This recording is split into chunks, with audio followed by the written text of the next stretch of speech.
Sharper insights, y'all. Sharper insights, y'all. Sharper insights, y'all. Sharper insights, y'all. Sharper insights, y'all. Sharper insights, y'all. Welcome to the podcast. Sharper Insights. Hey, welcome to another episode of Sharper Insights.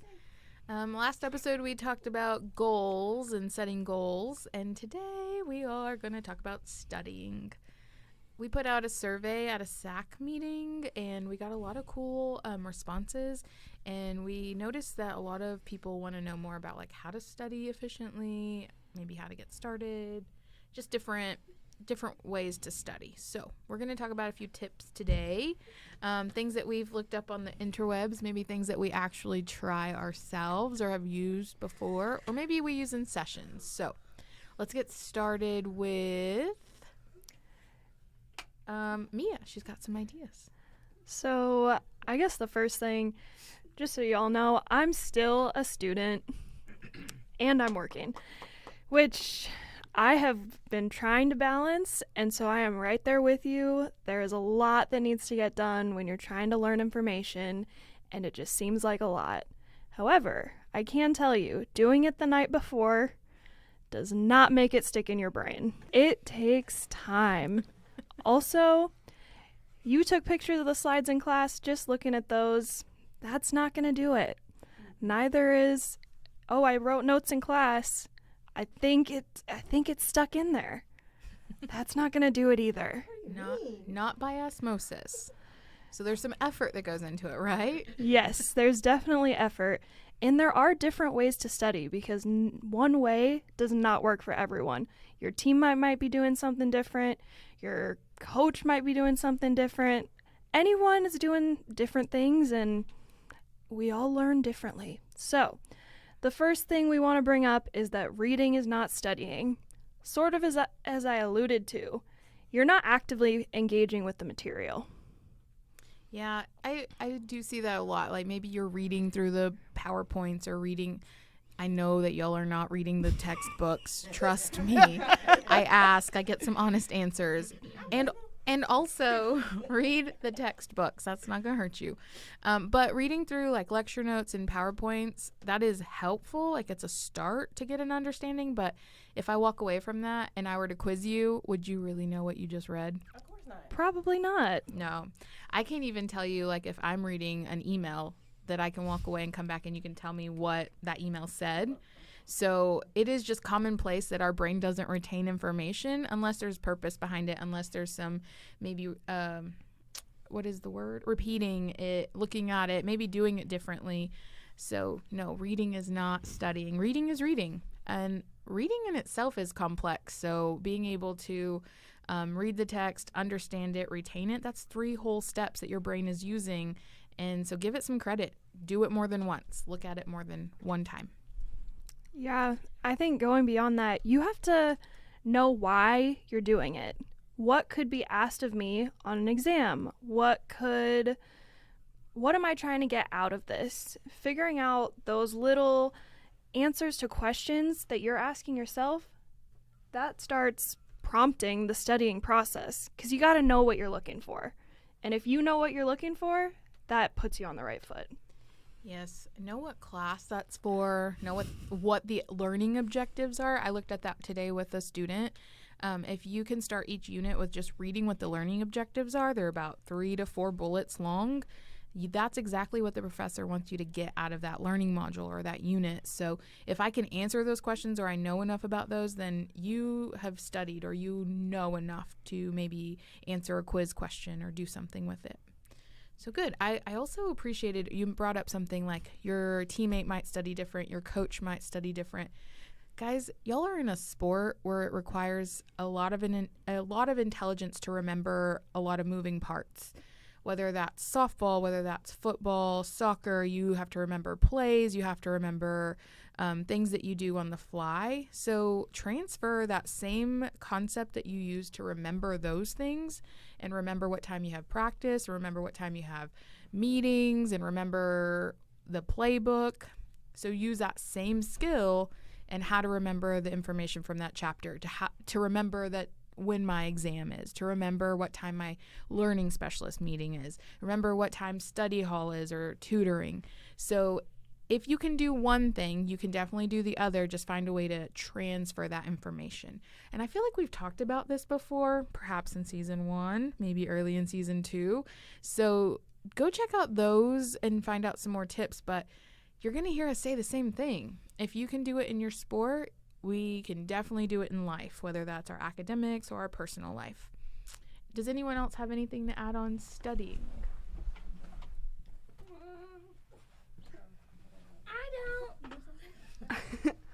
I have something I want to add about studying. So I've been talking with the tutorial staff this month about metacognition, which is thinking about your thinking. So this can definitely be something that will help you in your study process because it'll make you more aware of, okay, I understand this topic, this concept, and maybe I don't understand this still. This is a little unclear. It'll help you with steps to make sure that you are on the right track, and it will also help you find those points of like unclearness, question mark, confusion. Yeah, like maybe confusion or things you still have questions about. Yeah. Mm-hmm. So that can definitely be very helpful. Metacognition and thinking about your thought patterns can help you not only obviously in studying, but also in your general life as well. So if you don't know about metacognition, I definitely recommend you look it up. All right, another tip. Yeah, so if you're ahead of your work, might as well spend the time that you have to yourselves to just go over the work, talking with somebody of the material, trying to teach it. What is it? Have a real conversation. Maybe try to connect it to something you already know so it actually sticks versus I remember doing that because I took a quiz on it and I got an 80, So maybe just more time since you flew by the learning process the first time. Can you tell me, though, Janira, because I can already hear these students sometimes saying, but I don't have time. I don't have time to give it more time. And a lot of the times I see them working ahead because that's like the time that they have or the time that they're using to like get things done. So what would you recommend if someone like says, okay, I like that tip and also I don't have time? First of all, that's a lie. You have time between the things you have to do. So it don't even have to be like a full hour. It can be a few minutes, like, oh, let me just look over this and refresh my brain on what this was about. You're walking or I wouldn't say scooter and study. But if you're walking, you can study a little bit or just look at some PowerPoint notes. You can do it before you're about to get to practice or maybe after. While you're eating, you can eat and study. While you're waiting for your tutor or your learning specialist meeting. Right. There's so much time that you're probably using to just maybe nothing, but use it then. Find some time. I know something that we've been kind of working on with some of our students in our spaces, using mapping out your day so you can actually identify like how much time you actually have in those pockets of time. So I do like that. There's like an Excel template that I found that you can create 30-minute increments of like what you're doing throughout the day.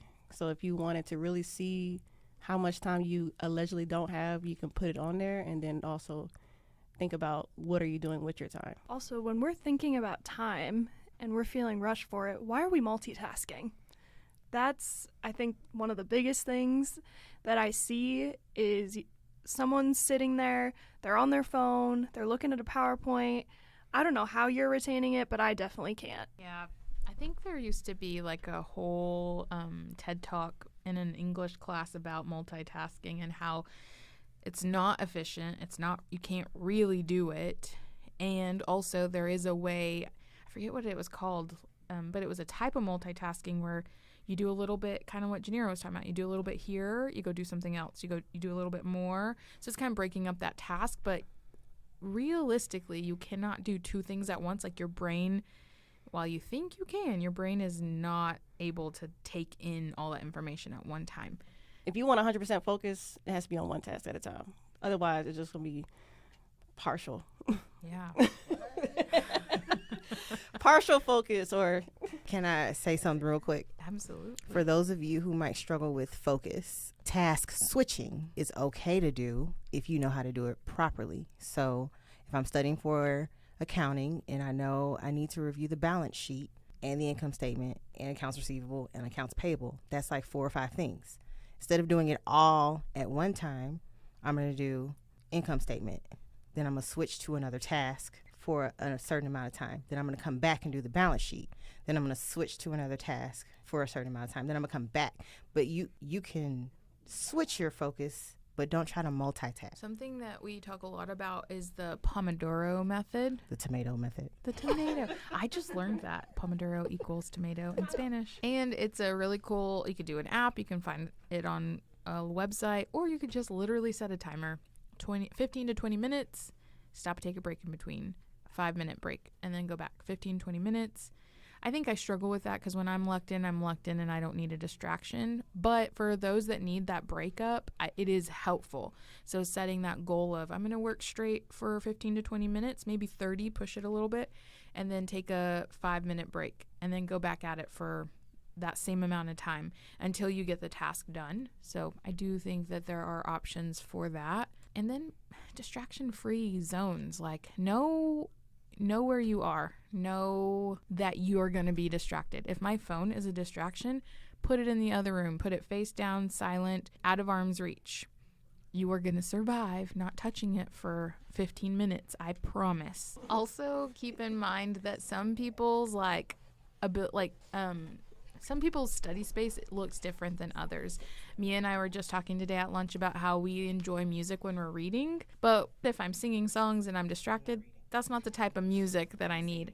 I need some instrumental music. I need some music maybe I know I won't sing along with, and that way I can focus on my reading because that might help my focus. I do love me a coffee shop. People don't distract me, but it's something about the environment. So, yeah, if those are, know your limits. Like, if it's a distraction, don't do it. If you enjoy it, go do that. Anybody else with study strategies, study skills? That just made me think of, if you're in different classes than your teammates, teach each other something different, something fun, something, I don't know, maybe something boring. Tell them something, because even the boring stuff, you got to know it at some point. And if worse comes to worse, try to make it relevant. How does this fit with my life? How does this maybe connect to something in my life, to my sport, to my major, to something that's happening in the real world? And once you can make those connections, that also kind of brings it home. As usual, I hope you left here a little sharper.